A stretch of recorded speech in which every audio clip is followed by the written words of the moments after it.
רווקה ולא מבינה למה, נשואה אבל מרגישה לבד, מתלבטים איך לקבל החלטה בחיים? פוטרתם, מה הלאה?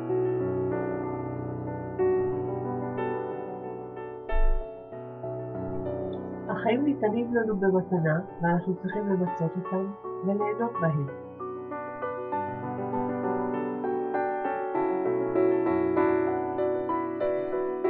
שמי מירב הילה ואני מייעצת במשך שנים ללקוחות רבים ברחבי הארץ, ייעוץ אישי ורוחני,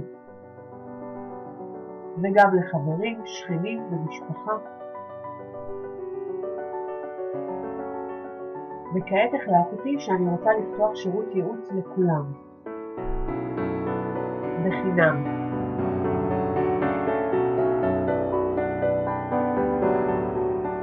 הייעוץ שלי הוא בתחומי החיים, בדיוק, תעסוקה והתפתחות אישית.